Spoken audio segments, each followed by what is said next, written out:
নমস্কার। কেকেআর ডাগআউটে আপনাদের সকলকে স্বাগত। এরকমটাও যে হতে পারে আইপিএল এ, এটা আজকের ম্যাচটা না দেখলে বোঝাই যেত না। মানে কোন টিম 112 রান করে সেই টিম 16 রানে ম্যাচ জিতে যেতে পারে, তাও আবার মানে 5 ওভার বাকি থাকতে। আজকের ম্যাচটা না দেখলে বিশ্বাস করুন এটা মানে বোঝার বাইরে ছিল। আর কেকেআর অপোজিশন না হলে তো মানে এটা হতোই না। কেকেআর বলেই এটা সম্ভব হয়েছে। ম্যাচ ছিল আজকের পাঞ্জাবের অমৃতসরে, পাঞ্জাব বনাম কেকেআর এর ম্যাচ। পাঞ্জাবের হোম গ্রাউন্ড আমি মানলাম। প্রথমে বোলিং করতে আসে কেকেআর।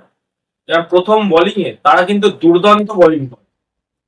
যেমন বোলিং করে হর্ষিত রানা, তেমন বোলিং করে আন্দ্রিক নোকিয়া, তেমন বোলিং করে বৈভব অরোরা, তেমন সুনীল নারিন। মানে আনবিলিভেবল। বরুণ চক্রবর্তী আনবিলিভেবল। এরা 5 জন বোলিং করে এবং 5 জন বোলিং করে পাঞ্জাবকে 112 রানের ভিতর অল আউট করে দেয়। পাঞ্জাব 112 রানের ভিতর অল আউট হয়ে যায়। আমরা তো সবাই নাচানাচি শুরু করে, কেকেআর ফ্যানেরা, KKR dugout, KKR management, KKR প্লেয়াররাও মনে হয় নাচতে শুরু করে দেয়। সেটা যে 112টাও যে রান, সেই রানটাও যে তুলতে হয় সেটা মনে হয় তারা জানতেন। প্রিয়াংশ আরিয়া পাঞ্জাবের হয়ে দুর্দান্ত শুরু করে এবং প্রভসিমরন সিং দুর্দান্ত শুরু করে। 15 বলে 30 এবং 12 বলে 22। প্রিয়াংশ আরিয়া এরা দুজন ভালো স্টার্ট দিলেও কিন্তু Shreyas Iyer, Josh Inglis, Nehal Wadhera, Glenn Maxwell, একটা সেনকে বলে একটা প্লেয়ারকে খেলিয়েছিল, Shashank Singh, Marco Jansen, Bartlett, কেউই ভালো খেলতে পারে না। কেউই ভালো খেলতে পারে না। একটা এক্সট্রা ইভেন ব্যাটারও খেলায় প্লেয়ার হিসাবে। তার সত্ত্বেও তাদের রান সংখ্যা 111ই হয়। 112 রানের টার্গেট দেয় কেকেআর কে। এবং বোলারদের দুর্দান্ত পারফরমেন্স।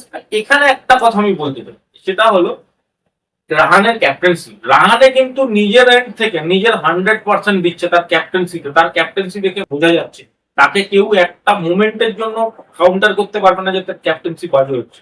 প্রত্যেকটা ম্যাচে তার ক্যাপ্টেন্সি এবং কেকেআর এর বোলিং, এই দুটো জিনিস যদি আমরা ছেড়ে দিই তাহলে কিন্তু কেকেআর এই সিজনে কিচ্ছু করেনি। Nothing nothing. রাহানের ক্যাপ্টেন্সি আর কেকেআর এর বোলিং, এই দুটোর জোরে কেকেআর যে কটা ম্যাচ জিতেছে, 3টে ম্যাচ জিতেছে। বাকিগুলো প্যাথেটিক ব্যাটিং এর জন্য তারা হেরেছে। আপনি সেই প্রথম ম্যাচটা মনে করুন, ইডেন গার্ডেন্সে, যেটা কেকেআর বনাম আরসিবির ম্যাচ হয়।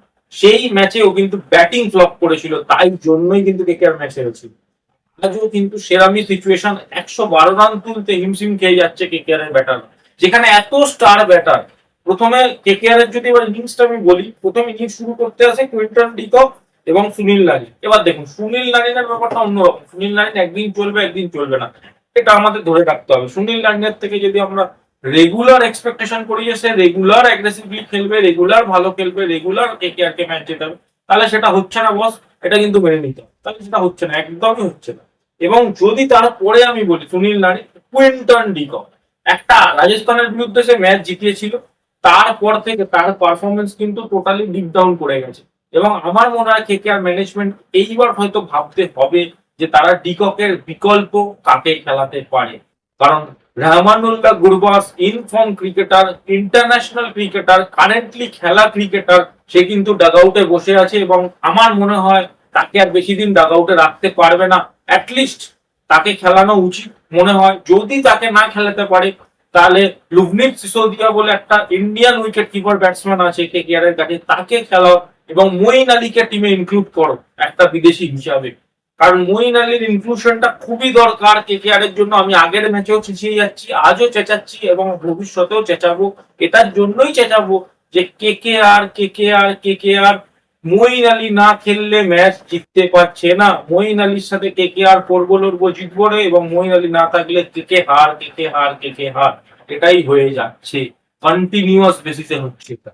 মঈন আলী টিমের লাকি ফ্যাক্টর বলুন, এক্স ফ্যাক্টর বলুন, যাই ফ্যাক্টর বলুন, মঈন আলী না খেললে কিন্তু এই টিম জিততে পারবে না। রাহানে যত ভালো ক্যাপ্টেন্সি করুক, যত ভালো ব্যাটিং করুক, তার টিম জিতবে না। লখনৌ এর ম্যাচটা এর প্রমাণ। কেকেআর এর ব্যাটিং নিয়ে এবার যদি আমি একটা প্রশ্ন করি, আজকে ঋজুবেন্দ্র চাহাল দুর্দান্ত বোলিং করেছে।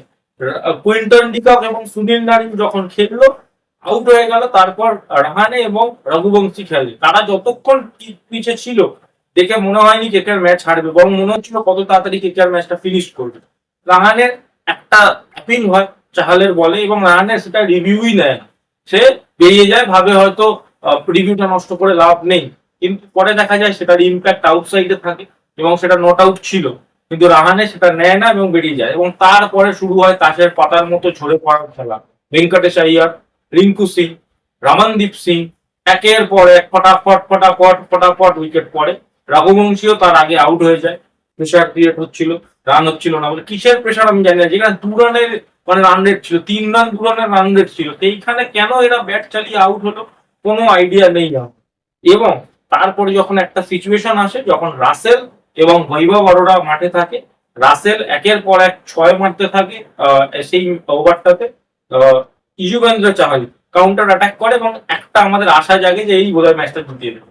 তারপরের ওভার অ্যাজ ইউজুয়াল আমরা একে দেখি, হর্ষদীপ সিংকে দেখি করতে। হর্ষদীপ সিং আসে এবং Harshdeep Singh maiden wicket over দিয়ে বৈভব অরোরাকে আউট করে দেয়। এবং তারপরে রাসেল একটা রেকলেস শট মারে, লাস্ট উইকেটে একটা রেকলেস শট মারে মার্কো ইয়েলসনকে, এবং খেলাটা পাঞ্জাবকে গিফট করে দেওয়া হয় কেকেআর ম্যানেজমেন্টের তরফ থেকে।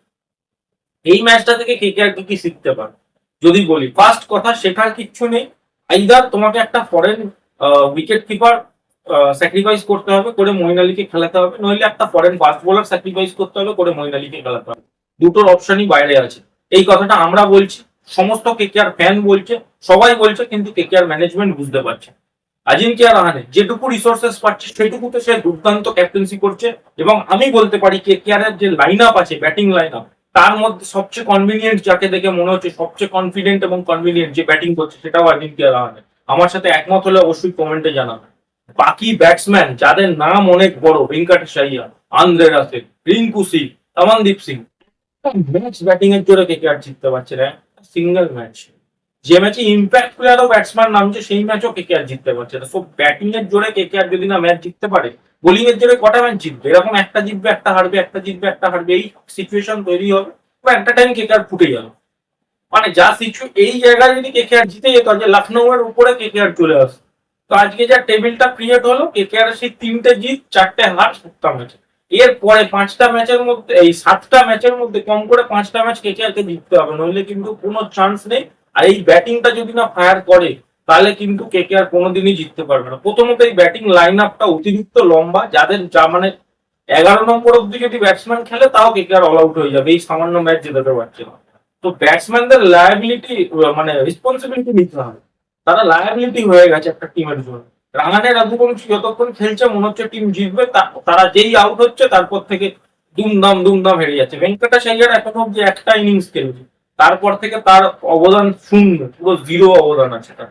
তো আমি জানি না 23-24 কোটি টাকা তার পিছনে খরচা হয়েছে, সে আবার কেকেআর এর ভাইস ক্যাপ্টেন। মানে এখন তো মনে হচ্ছে রাহানে ক্যাপ্টেন হয়ে ব্লেসিং ইন ডিসগাইজ হয়ে গেছে। রাহানে যদি ক্যাপ্টেন্সি না থাকতো, রাহানে যদি টিমে না থাকতো, তাহলে তো এই কেকেআর টিম মনে হয় একদম লাস্ট পজিশনে থাকতো, কোনো জায়গায় ছিল না।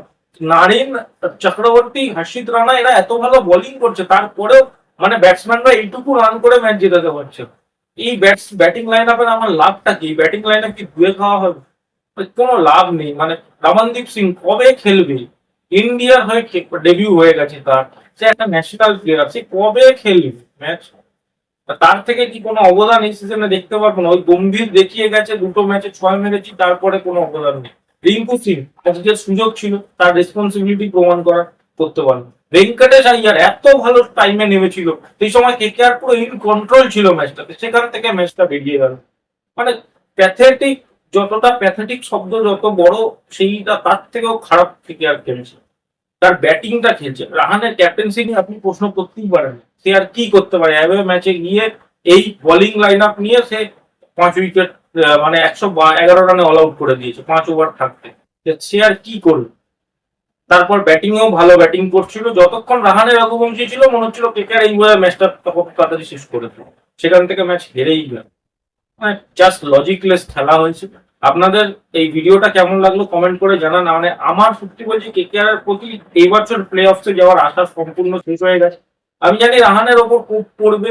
আজিঙ্কিয়া রাহানে নিজের এন্ড থেকে যথেষ্ট ভালো খেলছে এবং নিজের এন্ড থেকে যথেষ্ট ভালো ক্যাপ্টেন্সি করছে, বাট সাইকিক ম্যানেজমেন্ট যারা এরকম ধরনের টিম চালাচ্ছে, যারা মঈন আলীকে একটা ম্যাচে ইনক্লুড করছে, যখন টিম জিতে যাচ্ছে তারপরে আবার তাকে ড্রপ করে দিচ্ছে, আবার পরের ম্যাচে ইনক্লুড করছে, যেই ম্যাচটা জিতে যাচ্ছে আবার পরের ম্যাচে ড্রপ করে দিচ্ছে। কি দরকার এটা করার? মানে এটার কি লজিক আছে?